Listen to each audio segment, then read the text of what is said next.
It's a 3-pod night, and I've been working on the pod. Dude, you know what? That's a good song right there. This is 3-Pod Night. Buck Leduc is on his third podcast today. This is my second of the day. Of course, he was also doing the what's it called? Trepidemic. Epidemic. Yeah, we talked about Star Trek 3, the search for Spock. Yeah, I've seen that one. Yeah, like with Christopher Lloyd as Doc Brown Klingon. Like, you know how like all the Klingons like they have like a gruff voice or whatever. No, this dude's just talking. He's like, Morty, watch out for that. Morty, what? The funny bit, yeah. We talked about it for a while. Fuck. What was I gonna say? Oh yeah, like between the two pods that I've done today, because we did one pod earlier, and then he did the second pod, and during that time I took a break, and now I'm back. But during that pod, I went and took a walk, and a homeless lady comes up to me, and there's just so many homeless people in my neighborhood, so I wasn't too surprised. She's like, "Hey, you got change for a pop?" And this is exactly how I worded it. I said, "Oh, unfortunately, I don't think I do." And she says, "Yeah, unfortunately, you don't got any change. But fortunately, you pretty sexy. I want to get in on some of that." And I'm like, "Please leave me alone." like that's like I'm not even joking, dude. That actually happened. Like I was very fucking uncomfortable. I'm like, please stop. That's terrifying. So we were talking before the pod too. Why is DC not doing anything with The Rock when they got him on contract to play Black Adam? Doesn't that seem fucking insane? They're like, yeah, we're not even gonna make this movie. Like we got all this Shazam and the Black Adam, and we don't. Guess what? We don't make. Yeah, we don't make. We're gonna make 3 Wonder Woman movies, and oh my god, I can't believe we didn't talk about this. Okay, so this is big news. So. This is the fucking craziest thing I ever heard. Zack Snyder stepped down from directing the rest of Justice League, and he got Joss Whedon to go in and make the rest, which is crazy. At least we got Joss Whedon off the Marvel stuff. So, well, the crazy thing about it is that those are the 2 messiest directors in cinema history. That's gonna be a catastrophe, dude. Well, wasn't it like half done? I feel like it was mostly done. There's a trailer for it. It is mostly done, but there's still like scenes that need to be shot and like the editing and post production and shit that Joss Whedon is now gonna be doing. But like how are they even friends? Like, how do they not like loathe each other? That's the question I have, because they just keep biting each other's styles badly, I might add. Yeah, man, I feel bad for Zack Snyder though. It's tough, man. Yeah, it's tough. You know, he's having a rough go of it. I understand he had some family issues. I understand why he stepped down from Justice League. I do feel bad. Don't need to make a movie, dude. You got a lot of money. yeah, you got the money. So just keep on keeping on. But Joss Whedon, that's who. You know what? Would be great if they were like, oh, Zack Snyder is stepping down from the rest of the movie. He's gonna get his good friend Benji Affleck to jump in, because that actually makes the most sense, and that came off the dome, but actually that makes the most sense because that would almost slightly repair WB's destroyed relationship with Ben Affleck. Dude, like, Ben Affleck hates this shit. He's so mad that he's under contract. Yeah, so, like seriously, how many does he have to do you think on his contract? Probably, I hope just the Justice League movie, and then maybe even the Batman.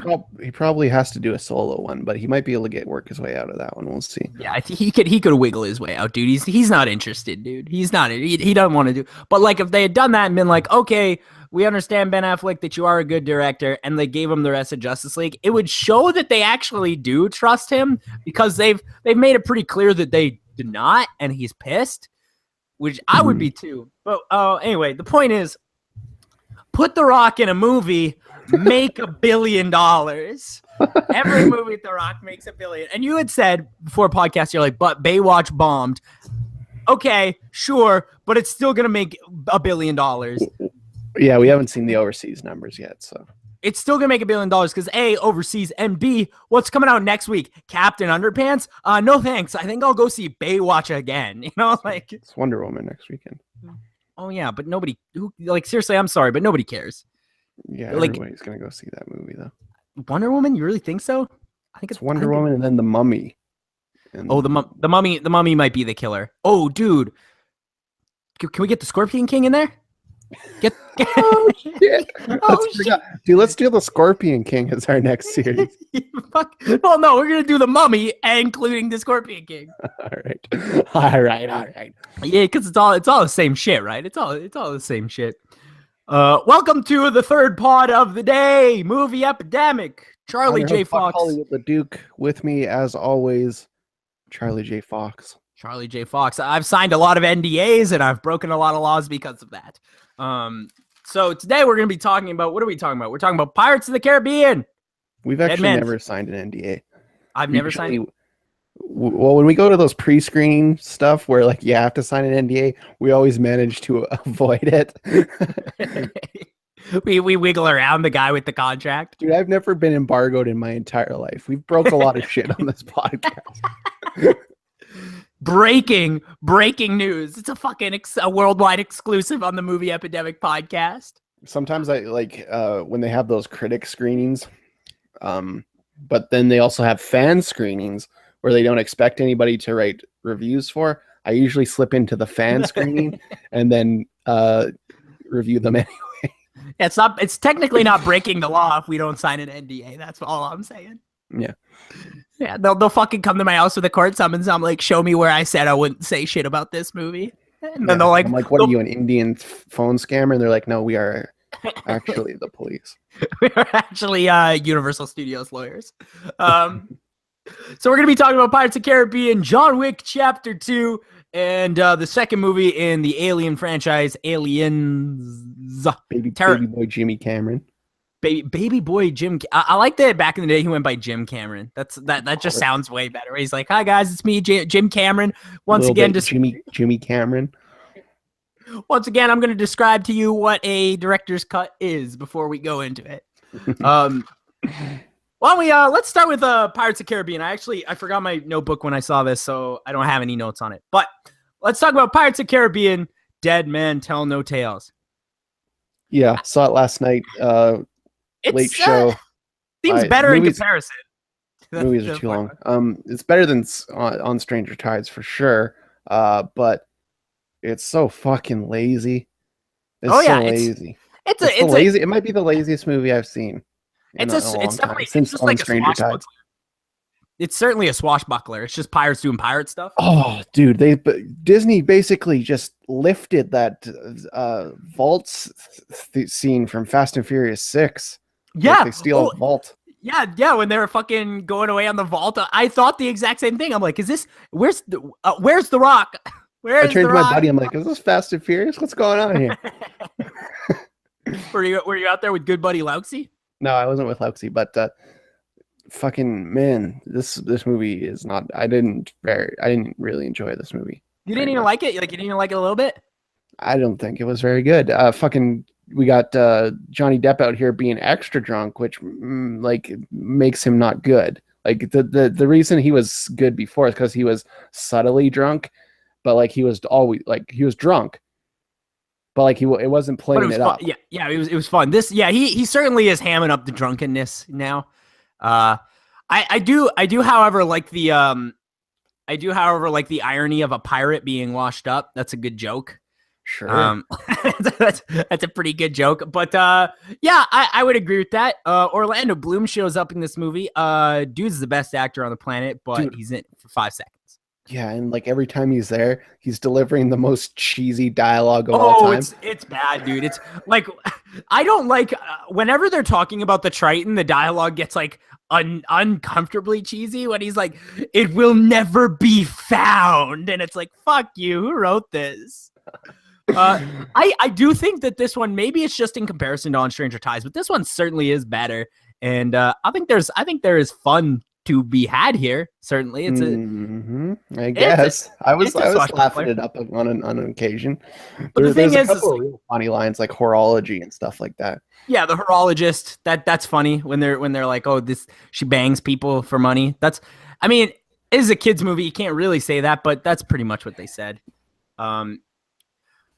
Performances as good as you think they are going to be. Johnny Depp doing his Johnny Depp thing, Jeffrey Rush doing his Jeffrey Rush thing. That new guy can't act worth shit. And who the fuck's that guy? He's like famous or some shit, right? I don't know who the fuck he is, but the Henry Turner character. Brendan Thwaites. You see him in. I don't think it's Brendan Thwaites. Is it Brendan Thwaites? 100% is Brendan Thwaites. That was Brendan Thwaites. Yeah, dude, that's who I got on my dark horse last year. He didn't die, unfortunately. Otherwise, maybe he wouldn't have been in this movie. Well, he was in something too, wasn't he? He was like in The Giver or something. Yeah. So, yeah, that's what he was in. Yeah, that's right. Yeah. I didn't even know that was Brendan Thwaites. So, he's terrible. He's very bad. But I think it's not completely his fault. That character is really shitty, and yeah. I think that's kind of just slipped in. It's just like, oh, this is his son. It's like how last time they tried to replace those characters with like another guy that kind of looks like Orlando Bloom, and then this time at least they had an explanation as to why it's supposed to be new Orlando Bloom. Yeah. So like, guys, he said Orlando Bloom's kid, and Orlando Bloom's got a barnacle beard, and it's like, oh, I'm into that. Hey, nice barnacle beard, bro. Yeah, it's a good barnacle beard. He lost it near the end of the movie, and you're like, missing the barnacle beard. So this movie's brand spanking new. So I don't want to go like too in detail with like plots and spoilers and stuff like that. We're good. Let's do it anyway. yeah. Fuck it. We didn't sign the NDA. We skipped past the dude. But how about Javier Bardem though? How about he's the best guy in the world? Well, he's so great, and I honestly believe that Javier Bardem stands among like Davy Jones is like a fucking great pirate villain. Like that is the Salazar villain is really cool. His ship is awesome. There is a lot of really great things in this movie. I think I liked it a little bit more than you did anyways. But I do agree that like the plot, not interesting. Well, here's where like it really throws me for a loop, because it's like, okay, so you got Salazar, and like you set him up real scary, like, and they're like, who are you? And he's like, death. And you're like, oh man, this is fucking awesome. This guy look like he is as scary as Satan. And we all know on this show, it's documented, I am very scared of Satan. Satan is scary. Like David Lynch is scary and Satan is scary. Those are the two things. It's crazy. It's crazy that you're simultaneously frightened of Satan and friends with him. Yeah. Hail Satan. But he's scary. Yeah. He's a scary man. And we've got Salazar here, who is very scary. He's a scary character. And he's like, tell Captain Jack that I'm going to come and eat his children. And then, like, all of a sudden, Captain Jack just conveniently lifts the curse or whatever. Like, it's barely even explained what's going on here. And why does the compass have anything to do with thing? Oh, there's a witch? Oh, there's just a witch here telling people, there's a witch. There's a witch here. Yeah, there's a lot of shit where it's like very convenient. The laziest shit ever. The witch just shows up just to tell Barbossa some stuff, and then she fucks off for the rest of the movie. And no need. But also, here's the problem that I had is it's like Salazar will be free of his curse when he gives away the compass. And maybe I'm crazy, but didn't he give away the compass like a bunch of times in previous films? A lot of times. A lot of time. I feel like the East India Trading Company guy had it at one point. I feel like Orlando Bloom was carrying it. Yeah, Barbossa for sure. Yeah, Barbossa for sure had it. What? So that part doesn't really make sense. I think Disney didn't quite think that one through, or maybe they just didn't think we would think it through. But we certainly did. Yeah, well, that's why I don't like this shit, because it's like it's just like all obvious bullshit that like, and then. We had this problem with the first one. Remember when it's like, oh, they all want the same goal of releasing these curses. So why are they all fighting over it? Same thing with the goddamn trident. Well, here's my big problem with this movie is the trident itself. First of all, that's a dumb thing. That's a dumb thing. I don't care. Fucking Triton's trident or Triton's trident. Was this an episode of fucking SpongeBob? Get out of here. But the craziest thing about it, city of Atlantic. Yeah, but the crazy thing about this is that they're like, when you break the trident, it will release every curse on this that is currently in place in the sea. And it's like, okay, well, then my question is, why wasn't the first movie about finding the trident? Yeah. because they're like, oh, we can go and find the gold in the first movie. It's like, we can go find the golden treasure chest and that'll break our curse. And it's like, okay, but there's a stick that'll literally break your curse and all the other ones. And guess what? Very easy to find. Yeah, they didn't have a lot of trouble finding it. In fact, like they followed a map basically straight to it. And they're like, no man can read this map, but a woman can. And it's like, that's the workaround? That a woman has to read the fucking map? That's the workaround? Well, that's not even really the point, but they do lean into that a lot. Yeah, they sure do. They sure do. I didn't mind that new girl. She's a little cutie pie. Yeah, right. I mean, it's fine, I guess. I mean, but then it's like the only reason she's there is so that they can do a big reveal, right? Yeah. Okay, so let's talk about that big reveal because that is the worst part about the movie. Mm-hmm. So she's like wandering around this whole movie and she's like, I don't know who my father is, but he was Galileo. And it's like, that's a wild assumption to just make. I don't know who my father is. I don't know who my father is, but he gave me this book. And then like, they're not even subtle about it, or even like, there's not even a really big reveal. Like Barbossa's walking past Johnny Depp and Johnny Depp's like, so that girl's your daughter, huh? And he's like, yeah. It's like, oh, that's how we're going to do this? That's how this reveal, this character we've seen the entire movie is Barbossa's daughter, and that's how we're going to reveal it? Mm-hmm. That's a mistake. Don't do that. Not to mention, Barbossa has like that tattoo on his fucking arm. Never once has he expressed any interest in astronomy. Yeah, never have you ever shown that tattoo before or ever mentioned anything about stars. Yeah, and then, he just happens to have a tattoo. I feel like if you went back, you could find like a place to pause the movie where you can see that part of his arm untattooed. Mm-hmm. I bet you could go back to previous films and find that. I mean, I like Jeffrey Rush so much though. Like I do. He's so good. Javier Bardem is fucking awesome. I feel like there was somebody else that was in this movie. Was there? Or was there like 5 people in this movie? Oh, fucking Gribbs or Biggs or Jigs. What's his name? Yeah, our boy Gibbs. Yeah, Gibbs. Yeah, that's why I came pretty close to that one. Gibbs, he's back. But here's the question that I have that you and I had when we talked about On Stranger Tides. Where the fuck Mackenzie Kirk go? Yeah, where'd he go? Where'd he go? Because you and I were like, oh, maybe he got trapped in that bottle with the Black Pearl. But they released Black Pearl from bottle in this one. Not in there. Just monkey. Just monkey. Only monkey. Although I was pretty glad that the monkey was, in fact, back, baby.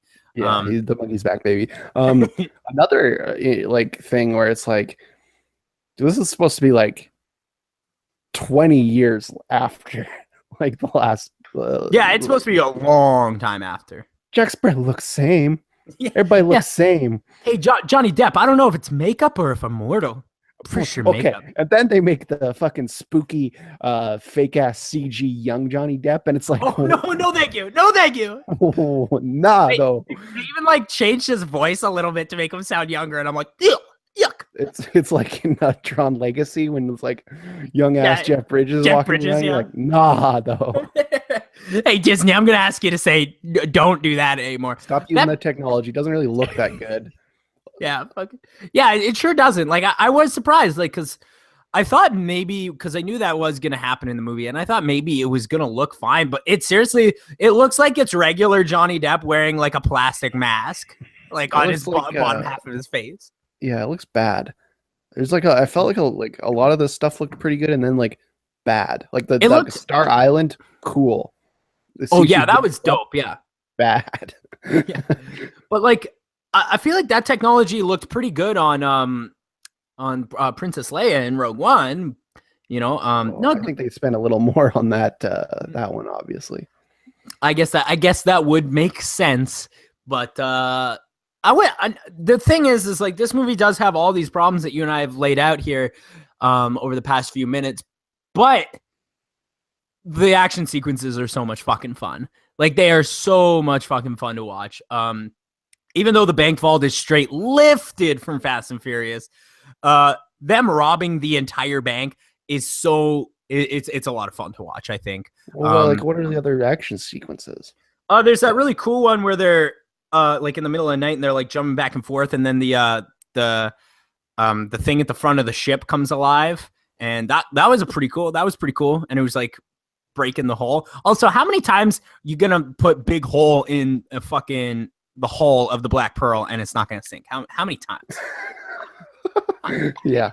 I think I've had enough of the Black Pearl, if I'm being completely honest. Well, you and I were talking about it. It's like, it's not even that good of a ship. It sinks like all the fucking time.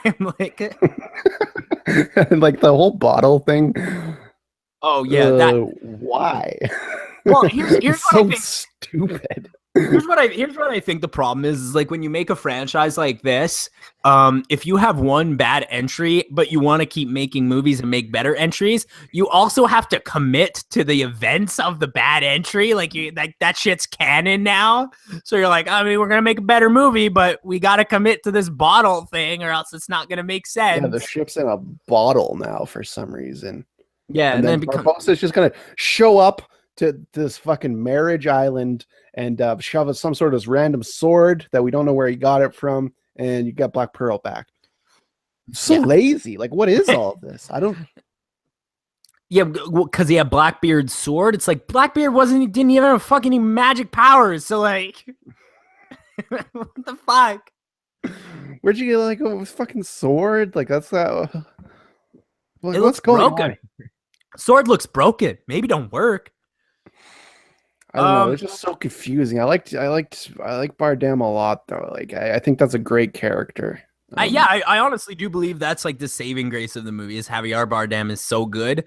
The pirate hunter, like it's fucking awesome. Yeah, they don't into it at all. The immortal zombie pirate hunter, kind of into that. Oh, zombie sharks. I'm in.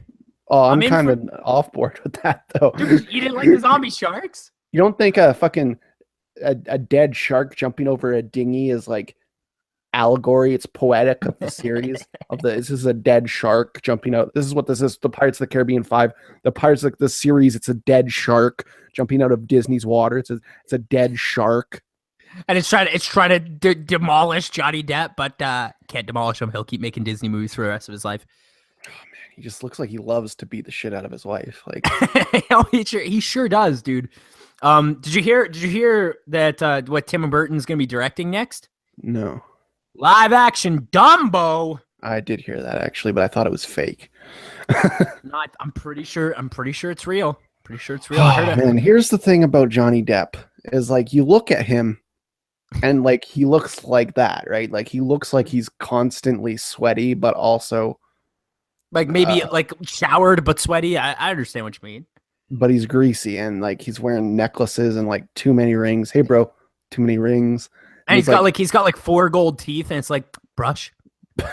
It's like, yo, clearly he drinks too much. Like even when he's not being Jack Sparrow, and it's like, oh no, he beats the shit out of his wife all the time, and people are surprised. It's like, look at him. His best friend was Hunter S. Thompson, and he wears too many rings. Dude, he is the fucking character for Fear and Loathing in Las Vegas. When you wear too many rings, you beat the shit out of hoes with them. That's a shockingly great point. But yeah, I mean, he's the worst he's ever been in a Pirates movie in this one. Still good though. Like still pretty good. I just can't, like, why are we doing the story circle still? Like, it's just like they all end on the same goddamn note. They all just fucking, oh, there's a witch now fucking doing shit. But no, oh, we're not going to conclude that storyline at all. So like the way they ended this movie, like they can't be making more of these, right? Like there's no way I wouldn't jump to that conclusion. Well, here's the thing is that they broke every curse at sea, and like all the bad guys have been cursed people at sea. Okay, new curses though. A lot of new curses. Oh man, don't do new curses. I'm not into new curses because either they have to do new curses, which we don't care, or they have to have him fight regular pirates. And it's like he already fought Fairy of the Death, Davy Jones to death, and I think normal pirates not stand up to him. You know, he's too good. Well, I think don't make any more, but like also Disney, they like to make this shit, this cash cow shit, this mediocre story circle shit. If you are gonna make another one, Disney, which I'm sure you are, but you shouldn't. If you are gonna make another Pirates of the Caribbean, please just let Jeffrey Rush rest. Let him rest. He needs no more. No more. Actually, yeah, bring him back as the new cursed pirate, and then he's the bad guy again. There you go. We figured. Oh, actually, that's not too bad. That's not too bad at all, actually. And he's pissed because story circle. So it doesn't matter. He's pissed because he's cursed. Who gives a shit? Fuck it. He's a bad guy. Story circle. Who gives a shit? They're gonna be friends at the end of the movie, anyways. Who gives a shit? Eat some popcorn and go fuck yourself. Sign Disney. Yeah, I'm not gonna see the next movie, Disney. So fuck you. I'm mad. I had to pay $11 for this shit. Yeah, I paid for 5 of these. I paid for 5 of these at this point, Disney. It's got to be some give and take, all right? This is a one-side relationship. I'm giving you $100 of my money. Make him fight some dinosaurs or something on like a hidden dinosaur island. There you go. Yeah, fuck. Mash it up with Kong. I don't care. At this point, make Jack Sparrow fight like an environmental monster. Yeah. Hey, you know what? Oh, Cthulhu. Woo! There we go. Yeah, there it is. That's it. That is actually it. If they make the next one about Cthulhu and it's the final chapter, the final fucking chapter, there it is. And Cthulhu comes back because he's pissed because he's the one who put all those curses on everybody at sea. There it is. There it is. That's it. There you go, Disney. Pay me. Back up the Brinks truck, please. Me. Yeah, here you go. Brinks truck backing up. Well, and here's the thing. You ready for it? What if Cthulhu, played by The Rock? Oh my fucking God. There it is. We just made you so much money, Disney. Oh, I'm sorry, Disney. You don't like free money? we didn't even copyright this podcast before we started spouting this shit. We just gave you that for free. God damn it. It's $1 billion. Yeah. I'll take $500,000, thanks. That's it. That's all I need. I'll take $5,000. Seriously, just fucking make that movie. Charlie has no money. Yeah, I don't know. It's all, honestly, they're all the same to me at this point, and I just don't care anymore. Yeah, it's all bullshit, honestly. Like it all sucks. So no more. How about that? So why don't we count down our top 5 Pirates of the Caribbean films? Oh, top 5 Pirates of the Caribbean films. We recently watched through all of these movies. Some of them good, some of them not good. Not so good. I also do want to say, just for clarification, I do think that Dead Man Tell No Tales Pirates of the Caribbean is not too terrible. Like I mean, we went through and we picked through it a little bit, but I do think that it's.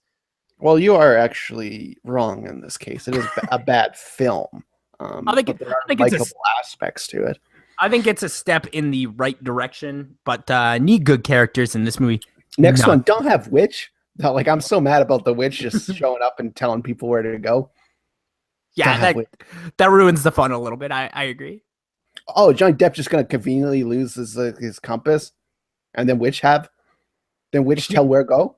Hey, there's like a part in that movie where Barbossa is like, "Where did ye?" Because he was doing the pirate talk. He's like, "Where did ye get this this compass?" And she's like, "Don't worry about it." And me as the viewer, I'm like, "I am worried about your Witch." I am worried about it. Where'd you get it? Explain yourself, God damn it. Witch gone. I can't I feel like I'm harping on this, but like it's a very large plot hole. So I'll start off this week with top 5. Obviously number 5. There are 5 Pirates of the Caribbean movies, and we're doing the top 5. Obviously number 5 is on Stranger Tides, dude. It's unfucking watchable. It's cemented as one of the worst movies of all time. Also the most expensive. I think I would put it like seriously in a bottom 5 worst blockbuster films all time. It would be right up there with BVS and like what else is very bad? Amazing Spider-Man 2 might be on there. Transformers 2. Transformers 2, yeah. 3 the one? Which is the one where they go to the desert? Oh, I don't know. The second one is the one that I walked out of the theater watching. So whichever that one was, I think it was number 2. So yeah, one of the worst blockbusters of all time on Stranger Tides. Is this also your number 5? Yeah, of course. Well, like, of course, it's so bad, dude. It's so unwatchably shitty. My number 4 is a movie that I think is certainly watchable. Pirates of the Caribbean, Dead Man Tell No Tales is the one that we talked about today. that's my 4. That's your 4. I think it's gonna be. We're not gonna have the same. Of course, we're not. You don't think so? You like part 2, and I don't like that one. So you think it's not gonna be official? it will not be official. You don't think it'll be official? My number 3, baby. It's my number 3 is number 3. Pirates of the Caribbean 3 at World's End. This one's actually very good. I would say this is when they get good. Again, the first 3 are in fact fucking good movies. This one is a companion piece to number 2. That's very true. This one is definitely an hour and a half too long, but it's a lot of fun. My number 3 is Dead Man's Chest. Ooh, Davey D. Davey J. I like Davy Jones, but like I've had enough of your setup, Disney. Go fuck yourself. Fair enough. My number 2, I'm going to take a wild stab and say it's official. My number 2 is Pirates of the Caribbean, Curse of the Black Pearl. That is correct. That's my number 2. That's your number 2? It's official? Here's the thing is that like I found out that the critics didn't like none of these movies. They disliked all of them, which is crazy to me. I understand disliking number 4 and 5. I do get that. But these first 3 are really fun. They're a lot of fun, especially if you've seen them. Like if you watch them. Like I assume the credits I assume they saw part 2 when they watched part 3, right? Because like otherwise I get it, but my number 1 is Pirates of the Caribbean at World's End. At World's End, and obviously my number 1 is Dead Man's Chest. You know what? They are basically the same movie, and they are extensions of each other. Both really fun movies. Both really fun. I think they're a lot of fun. I like both of them. I think they're both good. I do like those 2. Yeah. I just like the dialogue's horrible. I agree, but like visually they're great and a lot of swashbuckling fun. So I don't know. Well, I have a question. In the number 4 and 5, why does Jeffrey Rush look like he has jaundice? Looks like he's got jaundice on his skin, like where his skin and his beard connect. It's like Simpson color. Yeah, he looked fucked up. It's a choice though. Jeffrey Rush, have a lay down. Just have a little lay down, you know? Yeah. Fuck. You look sick, sir. You look. Excuse me, sir. You sick? You sick at all? You got scurvy? Yick, disgusting. Oh, dude, they do. Yeah, maybe it's all part of the bit. Maybe it's all part of the pirate gig, right? Where you're supposed to look absolutely fucking horrendous. But then they got Johnny Depp here, and they're like, he's a pirate, but we also want girls to want to fuck him, and it's like that's weird. That's a weird choice. Make him sick. Yeah. Fuck it, make him sick. All right, so that's it. We've spent the last like 6 weeks talking about Pirates of the Caribbean movies, and you know what? That was a nice watch. I'm glad to be done with it. I will never watch On Stranger Tides ever again, as long as I live. But want to talk about aliens? Yeah. Hell yeah. So again, much like the first one, this is a great fucking movie. Like this one is very good. It's good in its own way. It's good in the Jimmy Cameron, let's make it bigger and try and make it better. I don't agree that it's better, although a lot of people do like this one more. I think the first one is a lot better because first one has a lot more Jonesy. Could have used more Jonesy in this one. I don't know. I feel like there's a lot of Jonesy in this one. There's some Jonesy. Jonesy hangs around, but like after about probably like the 30, maybe 40-minute mark, he sort of disappears from the film, and and like they even they're like, "You're not coming, Jonesy." It's like, why did he come the first time? Bring him along. Oh yeah, bring him. Yeah, bring him along, Jonesy. It's come on. Clear that the alien doesn't want to eat him, so. Yeah, the alien had plenty of opportunity. That's all I'm saying. Now, in the last one, we mentioned that like the spaceship looked like this is very wet at times. This one has a full sewer system in it. Like, what is this? Like, this isn't even a spaceship now. This is like a fucking New York City street. Well, this one was like a space colony, was it not? I guess so, yeah. Because it takes place 57 years after the first movie. and which is a wild way to go. And I think Resurrection takes place like 500 years after the first movie or something wild like that. But like, doesn't matter. Joss Whedon made it. It's horrible. yeah, Joss Whedon's never made a good film.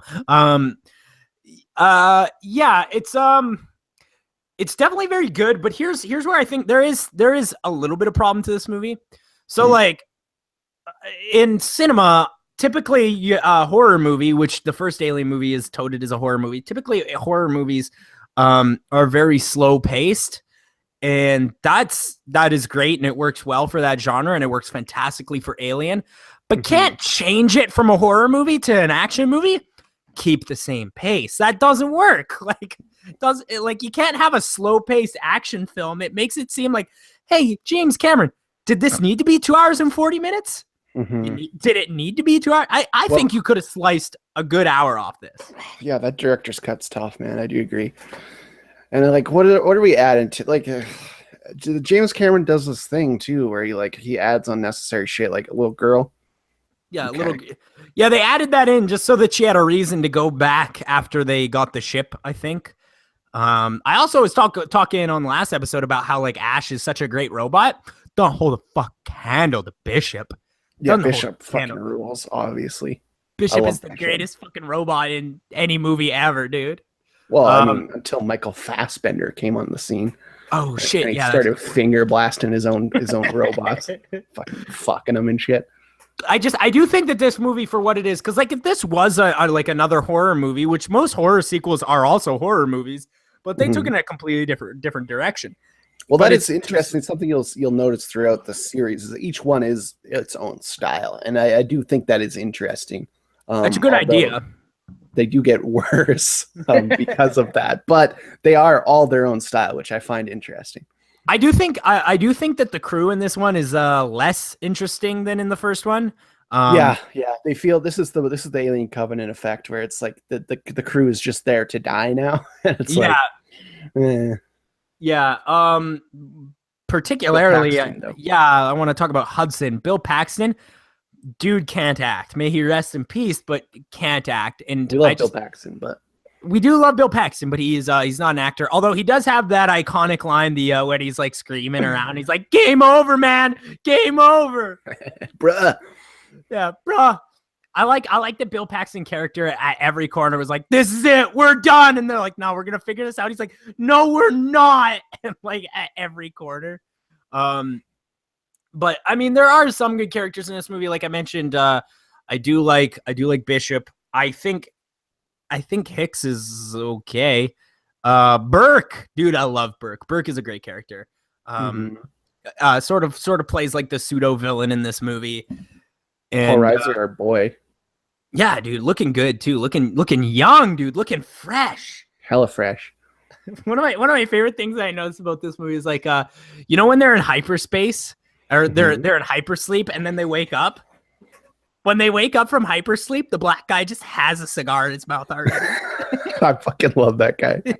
And like, at no point does he ever smoke that cigar. By the way, he's got it the whole. Just hanging on. He's just slinging onto it, which I like. He's just chewing on it, dude. He's just having a nice little chew, dude. I also think like a lot of the dialogue in this movie is a little stilted, not too bad. And again, like the main focus of the movie is Ridley and Newt, and I think that's fine. And Bishop, obviously.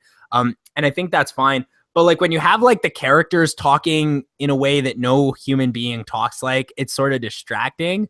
Like just like some of the stuff they would say like in jest when they're hanging out. Like there's like one line, for instance, where Bill Paxton is like, "Don't worry, Ripley, I'll protect you." And I'm like, nobody fucking says shit like that. What the hell? Like it's very James Cameron-y. Like, yeah, absolutely.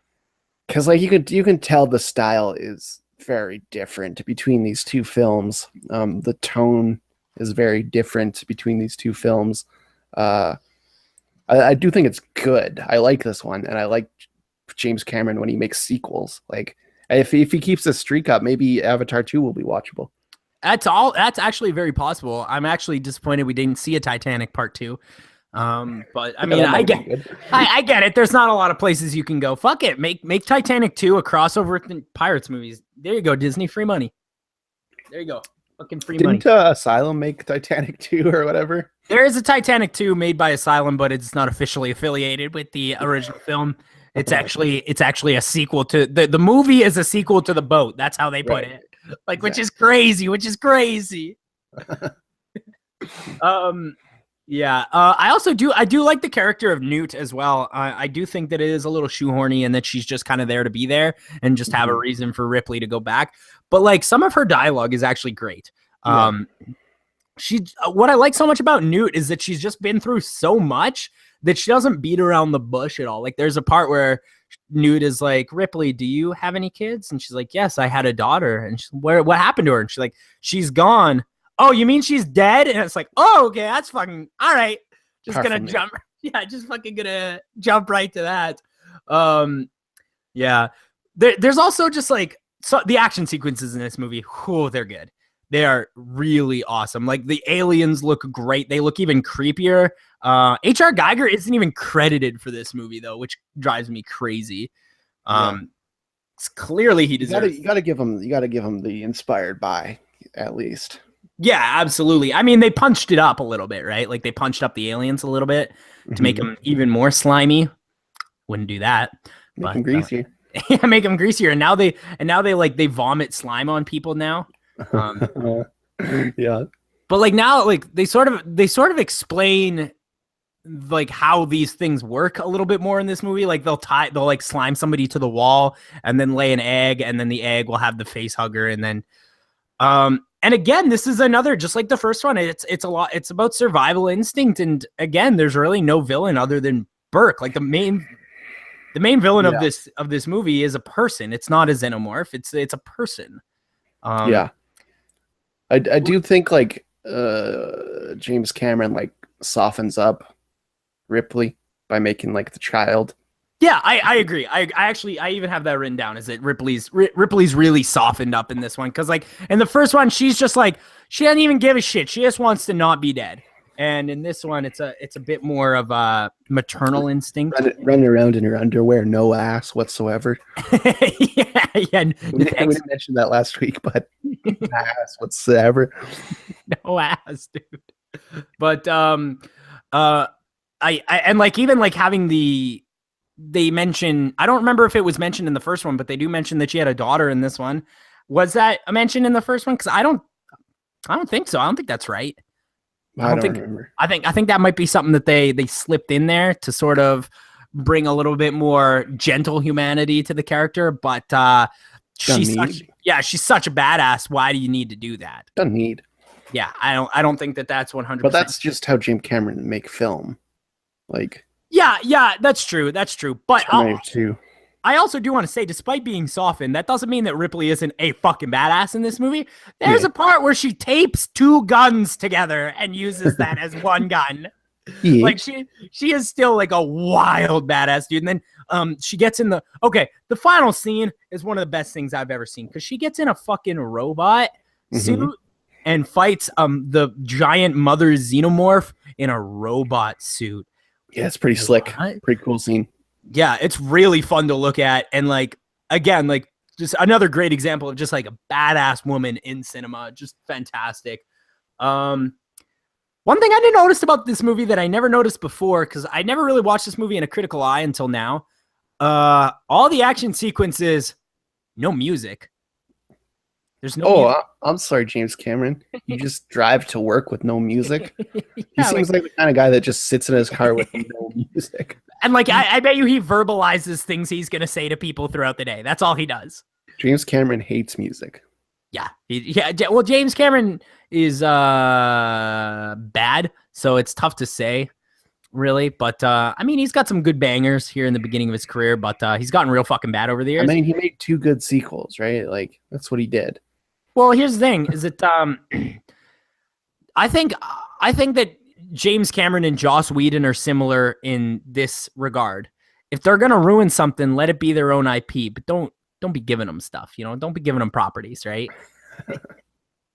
I find it interesting that James Cameron is so popular as a director when he's directed like 5 movies. Yeah.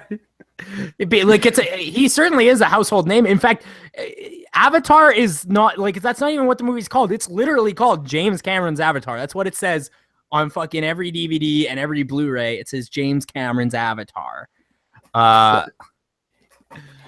He sort of like I think James Cameron truly believes he might be a household name, and he is not. Oh Jesus, you all right? You almost fell there. Yeah, no, I'm good. 3-pod night. You almost took a stall. Are you fall asleep? Or you fall asleep in the middle of our aliens analysis? No, I'm alert. I'm talking about aliens. Yeah.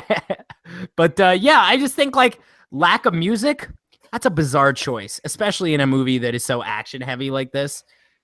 Yeah, it's just kind of fucking weird and too long. Even when we watch the next one, made by David Fincher, our boy, made too much music. We'll yeah, maybe too much, dude. Maybe too much weirdness. I don't know. David Fincher's weird as hell. I wish he would have showed the xenomorph's finger though, because he's like the one dude that would have done it. Who, David Fincher? Fincher, yeah. I haven't seen Alien 3 in a minute, so I cannot confirm whether or not there is in fact alien finger. But aren't all the aliens females though? I mean, I think it can be debated, or maybe that they're genderless. But the one in this one was called the mother xenomorph, so I just assumed it was a female. Yeah, that one. But like, let's get a finger on one of these boys. Yeah. H.R. Geiger would come in and design a. H.R. Geiger had a finger on it, and they had to remove it. You know what? I'm not even gonna look that up, and I'm just gonna say yes, that's correct. That is correct. That's absolutely correct without any prior knowledge. Yeah, this one is awesome. I think that I do like I know I sounded critical, but I really like this one. Yeah, this is absolutely a great movie. Do I think it's better than the first one? Not even close. That's insane. When people say that, I'm like, that's obviously insane. Have you watched the first one recently? Because you're insane. Yeah, you're clearly a crazy person. The first one is a much better film. Yeah, but you know what's a fucking perfect film? Well, what's that? John Wick Chapter 2. Oh yeah, John Wick Chapter 2. John Wick Chapter 2. Okay, now we're transitioning into John Wick Chapter 2. Go check out Alien. It's a good fucking movie. But seriously, like, I love this movie so much. Is so good. When we watched the first John Wick movie, we reviewed it on the show like when it came out however many years ago, and we were like, this is a great movie, but there is a better version of this movie, and it's called The Equalizer. Well, now there's an even better version of Equalizer, and it's called John Wick Chapter 2. Dude, John Wick Chapter 2 is so much better than John Wick Chapter 1, which we will now be calling it from now on. Yeah, that is in fact what it's called. This is the most excited I've been about a movie in a very long time. And here's why. Because after seeing this movie, I think this could be a franchise now. Like I truly think this could be a long-running franchise. Sometimes you gotta know when to like stop making sequels. Like with Pirates of the Caribbean, sometimes you gotta know when to stop making sequels. But at other times, you gotta know when the series that you're making is the kind of movie that should go forever. And I think, yeah, you've equated this to being the next James Bond, which I find is an interesting take. Yeah. I truly do think John Wick could be like the next James Bond, the next big franchise. Hell, fucking recast Keanu in 8 movies. I don't even care anymore. You know what? Yeah. All right. Well, they're rebooting the Matrix as its own thing. So like Keanu now has no ties to that. Yeah. So Keanu, he's got to be doing something, right? Fuck it. Just make 8 more of these. Still like Keanu, stop doing those direct to Netflix movies. First of all. Where you look like a fat dad. I don't want to see you looking like a fucking fat dad in another Netflix movie. Oh, Keanu, you're wearing a suit on the cover of a Netflix movie? Stop. Hey, your hair is buzz cut. You look fat. You look fat when you do that. So don't do it. So first thing you're gonna notice about this movie is that immediately it's a great looking movie. It's got like that like a neon type look that I really like. Just right off the bat, it's a really cool looking movie. Great colors, great cinematography right off the bat. It's similar to the first movie. It is very similar to the first movie. It starts off and you think maybe you're going to see the same movie. Then it takes a few twists and turns here and there. But yeah, I don't know. This I like this movie a lot. Like it's all about the seedy underbelly of the assassin world. And it didn't like enlighten me on the seedy underbelly of the assassin world. it has me asking more questions than ever. Like I want to see more of this because I want to know more how it works. Like, not to mention the cast is crazy on this one. Ian McShane being the greatest human being. Holy shit, dude, he's good. Who else? Fucking Morpheus playing Morpheus. That's a crazy move. How about Common? How about Common's the best guy of all time? Hey, Common, stop rapping because you have struck gold with the acting career. Let's just do that forever because you're fucking great at it. How about our boy Leguizamo? Oh my god, I forgot how many good people were in this movie. Fucking Leguizamo is so good, dude. What's his name? I forget his name, but he plays the Russian guy at the beginning of the movie, and he's also great too. Peter something. He's in like Fargo. Yeah, he's in American Gods with Ian McShane too. Oh, okay, He plays like the exact same character. Peter Stromare or something like that. Yeah, I think it's Stromare. Yeah. Yeah, he's also in Lost World, but we pretend that movie didn't happen. So. We don't talk about Lost World here. Lost World episode, you can go listen to that. Yeah. Leguizamo is back. He is so great in this movie. Like, he's only got the one scene, but it's the most entertaining thing of all time. I just love his face, and like he's fat now and stuff, which is hilarious to me because he used to be like he used to be like really cut, and now he's fat as hell. Cut up, yeah. One thing so crazy, dude. It's like if they made one of those YouTube parodies where it was like John Wick 2 but speeds up every time he kills something, it'd be like 3 minutes long. Yeah, it's very violent, and most of the movie is action, but it's all like it's very stylized action, and it looks really good. A lot like the first one, but like he kills way more people in this one than the first one. Well, it's weird because like everyone is an assassin in this movie. Like they really took that concept of having like a league of assassins, and just like crank that to 11. Like everything is turned to 11 in this. They're like, oh, should we throw John Wick down a flight of stairs? Why don't we just throw him down 3 flights of stairs instead? Well, there's that awesome scene. Yeah, I actually was reading up about this movie. Apparently, that's like one of the only scenes that Keanu used his stunt double for. Is the scene where he gets tossed down the stairs. 3 sets of stairs. Yeah, it's like we could throw him down a set of stairs, but we also could throw him down 3 sets of stairs, and that's the most John Wick thing you can come up with. And then John Wick and Common can pause mid battle and go into the bar and have a drink because that's such a great scene. That's great content. Ruby Rose, why is my question? Yeah, why is she in every movie this year? Why is she in every movie? But like most importantly, why is she in this movie? Because like I don't think did her character do things? I don't know. At least she didn't talk though. Yeah, she showed up sometimes, and she. That's another thing too. Is that like obviously this movie's going to be subtitled. Some of it's in Russian, some of it's in Italian, some of it's in fucking sign language. Which apparently John Wick knows all of those languages, by the way. But most importantly, like the reason I'm saying that is because this movie, like I love this movie because it doesn't just do subtitles. Like it doesn't just do subtitles. They stylize the subtitles, which is crazy. Yeah. I've never seen that before, and it looks so cool. Like it really looks great, and it just shows how much effort they put into making these movies unique and different. They certainly are that, but it is at the same time. It is also the man with the golden gun on Coke and Red Bull. Yep, absolutely. It is the same movie as the man with the golden gun. We talked about this last week, but in fact, you could say that end sequence in this movie is the exact same as the final sequence from Man with the Golden Gun. Yeah, there's mirrors and shit. There's mirrors like the take where you like see some in the mirror. Yeah, and he shoots at it. Yeah, dude, it is the exact same scene, but like with way more blood. And he kills probably 4 times more people in this than in the first one, which is crazy. When this first came out, I asked my buddy, I'm like, how many MMA fighters are in it that just get killed? And he's like, a lot, man. Too many to count. I'm like, I don't know if that's true or not, but I feel like it might be. Well, and this one almost feels akin to like it even kind of reminded me of like Friday the 13th in some places because there's a bunch of really unique kills in this movie too. For instance, he's the man, so. Yeah, he is the boogeyman in this. For instance, the pencil kill. We heard about it in the first movie. They talked about it at the beginning of this movie. And then he does it to somebody.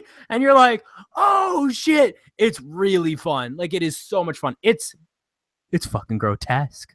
But I know a lot of people who didn't like John Wick because Dog died. So I'm just going to, anybody who's like, I don't think I want to see John Wick 2 because Dog died in the first one. Dog lives in this one. So. Dog is fine. We love the dog. Dog is fine. Yeah. This is certainly like a fluffy action movie, if you will. Like it is. How about literally Larry Fishburne playing Morpheus? And even like I think he even mentions like picking the blue pill or something along those lines in this. I haven't seen it in a while, but hey, are you doing Matrix references with Keanu and fucking Morpheus? That's the craziest thing I ever heard. Yeah. I hope that this movie achieves what they wanted to achieve with the Expendables. Like that's sort of what it feels like to me. It's like an action movie superstar romp of just crazy, like a ton of famous people, like a ton of famous action stars just coming back to be in one be all end all action movie, which is what I think the Expendables was supposed to be, and sucks. So yeah, well, they went too generic with it, whereas this is something unique. Like even when it comes to like the whole like underground like place with like the contracts and shit, and they're all like, it's all real weird and stylized. Like it's a whole weird like universe in itself that I find very interesting. There's like a really great scene where Keanu and Common are fighting on a train, and there's like other people on the train just like watching them, which I think is hilarious. And then the second the train stops, they all they flee. They're gone, dude. It's wild. This is an easy 5-star for me. Like this, I'm sure that sounds crazy, but this is seriously one of the best movies I've seen this year. I would agree. It's good. I don't know if I'd give it 5 stars, but it is a lot of fun for sure. Easy 5-star. I love this movie a lot. I watched this I watched it but like yesterday morning before work, and I was just having the most fun. Mm-hmm. It's just I had my arms up in the air. I was alone in my underwear in my living room, just like my arms up in the air, like, yeah, John Wick. Because like John Wick is also like, he's a great character. Keanu Reeves is a bad actor. I think we can all accept that. But like at this point, when you start to see it coming that he's a bad actor, you can really appreciate the little things that he does, the little triumphs. But like the character of John Wick is great because A, don't give a shit about anything, and B, he's a cheeky cunt, and I love it. Barely talks, so it's good. It's a good help for you. Yeah, absolutely. If all you got to do is barely talk and then do a bunch of stunts, get Keanu in there. Yeah, he's a big giant like Samoan, Asian, Canadian, Hawaiian fellow. He's a big man. Yeah, dude. I'm proud to be from the same country as Keanu, dude. He's awesome. I'm, however, not proud to be from the same country as Michael Cera. Fuck that guy forever. Fuck Michael Cera. Fuck Michael Cera. But yeah, no, I love this movie. Honestly, I do think that this is, if you like action movies, I've heard people say like, oh, I'm not a big fan of action movies. Don't watch this. Do not watch this if you do not like action movies. If you like action movies, this is a dad movie. Like I bet you. I went with my dad. I bet your dad loved it, didn't he? He loved it. I watched the first one with my dad, and guess what? He fucking loved it. And now I'm gonna be like, Dad, you gotta see round 2. It's great. Yeah, he'll like it for sure. Yeah, dude, he's gonna have a blast with it. I can't wait for my dad to see this movie. Hell yeah! Next time you come through to see your dad, you'll have to give it to him. Yeah, we'll do the. I'll buy him the baby blue and be like, hey, Papa, you gotta check out this John Wick chapter. Put it on the big boy, 4K. And then he'll be. And then my dad, because my dad does not know anything about technology, he'll be like, oh, I would love to watch this on my 4K TV, but I don't have a fucking Blu-ray player. Dad, what are you doing? Why you got 4K and no Blu-ray? That's crazy. Buy one off Amazon. They're like $80, Bobby. Bob, buy a Blu-ray player. Bobby, come on. My dad has a fucking HD DVD player attached to his 4K TV, and I'm like, you're crazy. Yeah, watches a lot of just regular DVDs on that, or what? Oh, exclusively, and they have Planet Earth on HD DVD, and I think they got what was that one movie with Mark Wahlberg that was like the only movie that came to HD DVD? Four Brothers. No, Perfect Storm. Perfect Storm. That's what it was. Oh, Perfect Storm. Perfect Storm. Perfect Storm. Perfect Storm. And Planet Earth. They can watch that in slightly better than DVD quality. Yeah, they can't watch it on fucking Blu-ray. Yeah, can't watch the baby blue on that fucking 4K TV they got. It's time to upgrade. Yeah, what a sham. What a sham. They're running fucking 15 megabits per second on their Apple TV, and it's like, what are you guys doing? Like, that's wild. You guys are crazy. I love my parents, but they're crazy, dude. Yeah, buy a Blu-ray player. Yeah, for sure buy a Blu-ray player. Fuck it, I'll give them a Blu-ray player. I think I got one kicking around somewhere. Yeah, I my dad bought one at Costco for like $60, and I'm like, yeah, that's what you need because it's got the Netflix on it. Oh yeah. Well, my parents have the Apple TV, which has the Netflix on it, but does it run better on Baby Blue? I don't know. I'm sure it's the same as Apple TV. Oh, okay. All right. But I do think my parents need a Blu-ray player because they watch a lot of movies, but they watch them all in bad quality on a 4K TV, which is wild. Tough, man. I tried to watch a regular DVD on the 4K the other day, and it's tough, man. Well, I mean, I still think it looks fine. Pixels. You see the pixels though. You can't see the pixels. Like my Alien quadrilogy is on just regular DVD. It's tough. I got it for $5 though at a garage sale. So like I wasn't. You have the first one on Baby Blue, don't you? I do have the first one on Baby Blue, and I did watch that one on Baby Blue, and it does look considerably better than on DVD. But also, I don't have 4K. If I had 4K, I don't think I'd ever watch a DVD again in my life. Yeah. Well, that's all right. John Wick rules, and I don't know what else. What else we got? What else we got? John Wick is one of the most fantastic movies I've ever seen. Pirates of the Caribbean is a skip it or see it, whatever the hell you want to do. If you think you will enjoy it, you may take some enjoyment out of it. But if you think you will not like it, you are absolutely correct, and you will not. And Aliens is a 100% must see film.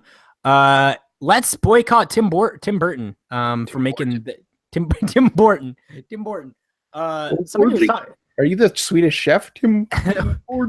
Tim Burton. The other day that somebody told me that Tim Burton was the greatest director of our time, and I was like, what do you mean? And they're like, Mars Attacks, and I'm like, you're dumb. And then he's like, Big Fish, and I'm like, you're really dumb. Oh dear. Dude, I hate when like that's happened to me so often when like you're like, oh yeah, Tim Burton's bad, and people are like, oh, I mean, he's made some bad movies, but Big Fish, and then you're like, fuck you. Big Fish? That might be the worst one he's made. It's so bad, dude. Fuck you. It's so awful. But then they'll, you know what's the worst though is when somebody brings like something that's not even Tim Burton to the table. You know, like somebody's like, oh, what about Finding Neverland? It's like, bitch didn't even make that. You just think it because it's Johnny Depp. Like, and fucking Freddie Highmore, get out of here.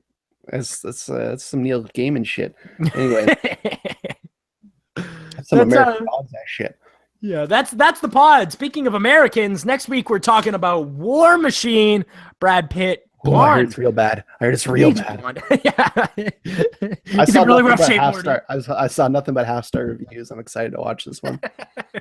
I can't wait to rate it at a half-star. We're also gonna be watching A Cure for Wellness. I don't know much about this movie, but I can tell you one thing. There's some big ass titties in it. Isn't it Dane DeHaan? Is it Dane DeHaan that's in this movie? Or is DeHaan? I think DeHaan might be in it. I'm not sure. Yeah, it's somebody famous. I feel like it's Dane DeHaan or like I know it's Gore Verbinski. So we're back on the Gore train. Oh, is it Gore Verbinski? But what if here's the thing? If this is bad, then I'm done with Gore forever, right? Oh, you done with Gore? Yeah, it is Dane DeHaan. I'm just looking it up here. It is in fact Dane DeHaan. I knew it was some like young famous man. 3 hours and a lot of big old titties in there. So.